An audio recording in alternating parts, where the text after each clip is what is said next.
Telangana working జర్నలిస్టుల accreditation కార్డుల జారీ నిమిత్తం రాష్ట్ర ప్రభుత్వం ఇటీవల జారీ చేసిన జీవో నెంబర్ 252 జర్నలిస్టుల ప్రయోజనాలకు విఘాతం కలిగించేలా ఉందని తెలంగాణ యూనియన్ ఆఫ్ వర్కింగ్ జర్నలిస్టులు 143 జిల్లా అధ్యక్షులు లాయక్ పాషా ఆవేదన వ్యక్తం చేశారు.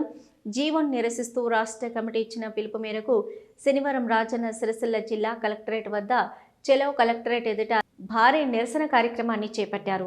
ఈ సందర్భంగా జిల్లా అధ్యక్షుడు లాయక్ పాషా మాట్లాడుతూ ప్రభుత్వం విధించిన కొత్త నిబంధనల వల్ల క్షేత్రస్థాయిలో పనిచేస్తున్న మెజార్టీ జర్నలిస్టులు అక్రిడిటేషన్ కార్డులు పొందే అవకాశాన్ని కోల్పోతారన్నారు.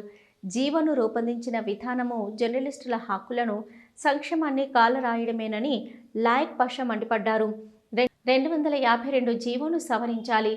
జర్నలిస్టుల సంక్షేమం కోసం సత్వర చర్యలు తీసుకొని ఏటేలా యూనియన్ రాష్ట్ర అధ్యక్షులు అల్లం నారాయణ, ప్రధాన కార్యదర్శి మారుతి సాగర్ల నేతృత్వంలో భారీ ఆందోళన కార్యక్రమాలకు కార్యాచరణ రూపొందిస్తామని ఆయన హెచ్చరించారు.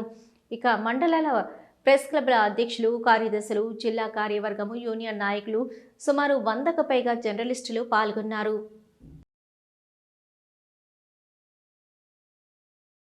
జర్నలిస్టుల హక్కులను కాలరాసే విధంగా, జర్నలిస్టుల సంక్షేమాన్ని కాలరాసే విధంగా విడుదల చేసిన 252 జియో ద్వారా చాలామంది జర్నలిస్టులకు తీరని నష్టం జరుగుతోంది. 252 జియోను సవరించాలని మా రాష్ట్ర కమిటీ పిలుపు మేరకు ఈరోజు రాజన్న సిరిసిల్ల జిల్లా కేంద్రంలో పెద్ద ఎత్తున ఆందోళన కార్యక్రమాలు చేపట్టాం. ప్రభుత్వానికి మా సూటి ప్రశ్న, జర్నలిస్టుల కుటుంబాలే మీకు భారమవుతున్నాయా? జర్నలిస్టులే మీకు బరువవుతున్నారా?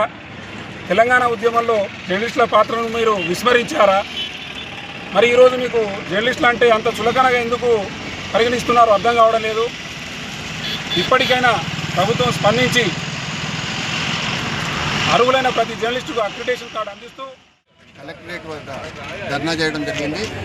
రాష్ట్ర ప్రభుత్వం ప్రజాప్రభుత్వం అని చెప్పుకుంటూ అధికారంలోకి వచ్చి 2 సంవత్సరాలు గడిచినప్పటికీ అక్రిడిటేషన్లు ఇవ్వకపోగా ఇప్పుడు తాజాగా ఒక జీవో 252 నెంబర్తో ఒక జీవోను విడుదల చేసింది.